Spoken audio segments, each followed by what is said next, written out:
সবাইকে ধুয়ে দিলেন এক তরুণ যুবক। কি বলছে দেখুন। আজকে সবজিওয়ালাগুলো পুরো রাস্তায় বসে গেছে। বাচ্চারা স্কুলে যাবে, স্কুলে যেতে পারছে না। কেন? সবজির ঢালাগুলো যখন রাস্তায় বসে গেছে, তার সবজি কেনার জন্য বহু লোক চলে আসছে এবং রাস্তাটা পুরো জাম হয়ে যাচ্ছে। তারতে আছে বাইক আছে, গাড়ি আছে, আর স্কুলের বাচ্চারা যাচ্ছে, অ্যাক্সিডেন্ট হচ্ছে। এইগুলো পুলিশদের দেখা দরকার, এইগুলো রাজনৈতিক নেতাদের দেখা দরকার। রাজনৈতিক নেতারা কি করছে? সরকারের মাসে মাসে টাকা নিচ্ছে আর খাচ্ছে। থেকে জাম থাকে, বাজার ঘাট করে সবাই, তো খুব যেতে আসতে অসুবিধা হয়। ফেরার সময়টা অসুবিধা সেরকম কিছু হয় না, ফেরার সময়টা দুপুরবেলা। এইচএসসি হাবিব মিডিয়া ও সিয়াখালা টিভি, আমি শেখ হাবিব রয়েছি আপনাদের সঙ্গে।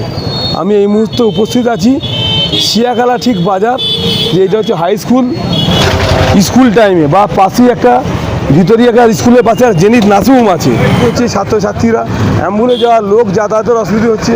জেনিত নার্সিংহোম আছে, ওই নার্সিংহোমে যে যাবে, নার্সিংহোমে যে রুগী নিয়ে যাবে বা অ্যাম্বুলেন্স যাবে, মানে এমনই অবস্থায় যে রাস্তার মধ্যে যে ঢালাই রাস্তার সবজি বাজারে যে কাঁচা আনাজের ডালা আছে, ফলের দোকান আছে, মুদিখানা আছে, স্টেশনারি গুডস যা দোকান আছে, মিষ্টির দোকান আছে, এরা কিন্তু কি করছে যে ঢালাই রাস্তা, ওই 8-9 ফুটের রাস্তা আছে, তার ওপর যেটি ওরা দোকানের মাল সামান রেখে জাম করে দেয়। একটা খদ্দের ধরুন আসবে, এসে যে কোনো সবজি কিনবে, কোনো জিনিস কিনবে, সে গাড়িটা রাখার মতো পার্কিং নাই। হচ্ছে ছাত্রছাত্রীরা অ্যাম্বুলেন্স যাওয়ার লোক যাতায়াতের অসুবিধা হচ্ছে।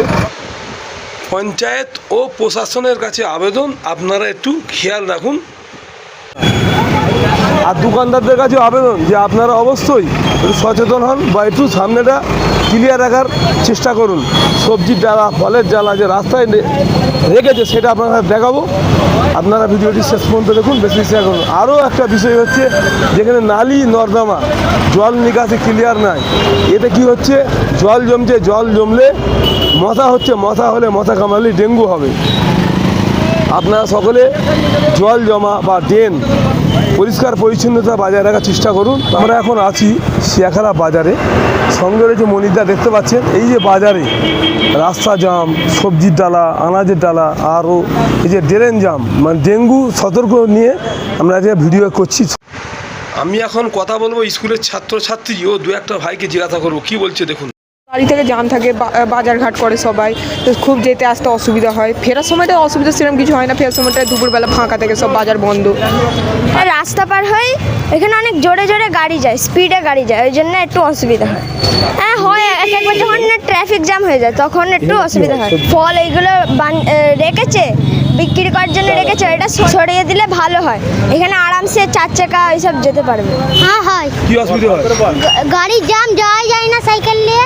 আচ্ছা, স্কুলে যেতে পারো না, অসুবিধা হয় খুব। আচ্ছা, তোমার নাম কি? সোলেমান। কোন স্কুলে পড়ো? সিয়াখালা উচ্চ কোন বিদ্যালয়, ক্লাসে পড়ো? 5-এ।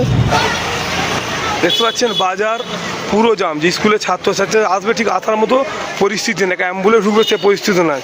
দেখতে পাচ্ছেন পুরো জাম হয়ে গেছে বাজার। দেখতে পাচ্ছেন মানে সবজির ডালা, আনাজের ডালা, মুদিখানা, লোক যে গাড়ি রেখে বাজার করবে সেরকম মতো পরিস্থিতি নাই। আপনারা সকলে সচেতন থাকুন, সাবধান থাকুন, বা রাস্তাটা ক্লিয়ার রাখলে ভালো হয়। তোমরা যে এখান থেকে স্কুল আসো, আসার অসুবিধা হয়? হ্যাঁ, অনেক অসুবিধা হয়। সবজির ডালাগুলো সব রাখে, হাঁটিয়ে দিলে আমাদের স্কুলে আসতে খুব অসুবিধা হয়। ফলের ডালা এবং ওই মুদিখানার দোকানে সব গাড়িগুলো রাখে, সব আসতে অসুবিধা হয়, জাম হয়ে যায় আর আসতে পারে না। বড় গাড়িগুলো সব এখান থেকে যা আসা করে।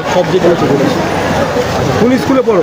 সিয়াখালা বয়েজ স্কুল, কোন ক্লাস? 7। আবদুল্লাহ মল্লিক।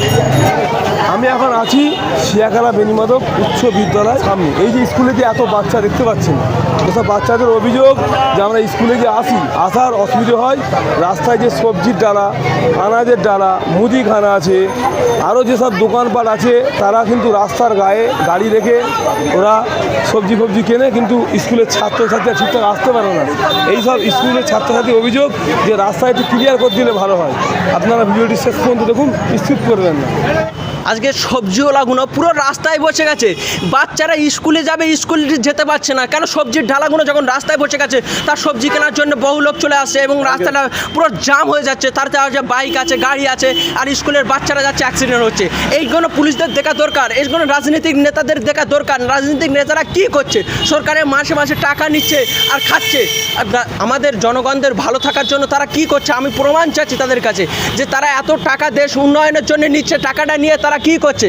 টাকা নিয়ে তারা ব্যাংক ব্যালেন্স বানাচ্ছে, নিজের স্ট্যাটাস তৈরি করছে, দামি দামি পোশাক পরছে। আরে দামি পোশাক পরলে হয় না, দামি গাড়িতে বসলে হয় না। কোটি টাকার গাড়িতে বসে রাস্তায় যদি 2 টাকা দান না করতে পারে, ওরকম কোটি টাকার গাড়িতে বসে কোনো লাভ নাই। তোমরা দান করো, তোমাদের নিজেদের টাকা দিতে হবে না। যখন সরকার দেশের জন্য উন্নয়ন করছো, তোমরা নিজে না খেয়ে জনগণকে দাও, জনগণ তোমাদেরকে মাথায় করে রাখবে। তোমরা 4 চাকায় বসে দামি গাড়িতে বসে চলতে হবে না, হেঁটে যাবে, জনগণ স্যালুট করতে করতে যাবে। আজকের রাজনীতির নেতাগুলো দেখতে পাচ্ছি নিজের এলাকা ছেলে ভাঙড় যাচ্ছে উন্নয়ন করতে, কিন্তু নিজের এলাকা ফুরফুরার পাশেই তো শিয়াখালা, এখানে একবারও দেখতে আসছে না ভাঙড়ে কী হচ্ছে দেখতে আসছে। আরে নিজের এলাকা সামলাও, নিজের পরিবার সামলাও, তারপরে যাবে ভাঙড়ে দেখা করতে। ভাঙড়ে কি টিএমসি করছে তোমাকে দেখতে হবে না, তুমি নিজের এলাকা করো। মমতা ব্যানার্জির মতন হতে গেলে এখনো 10 বছর অপেক্ষা করো। রাজনীতির নেতাগুলো এমন বৃদ্ধ হয়ে গেছে, তারা দেশকে নিয়ে ভাবছে না, তারা শিক্ষাকে নিয়ে ভাবছে না। শিক্ষা হলো জাতির মেরুদণ্ড, শিক্ষা না থাকলে দেশ বাড়তে পারে না। তারা কি ভাবছে? তারা নিজের স্ট্যাটাস নিয়ে ভাবছে।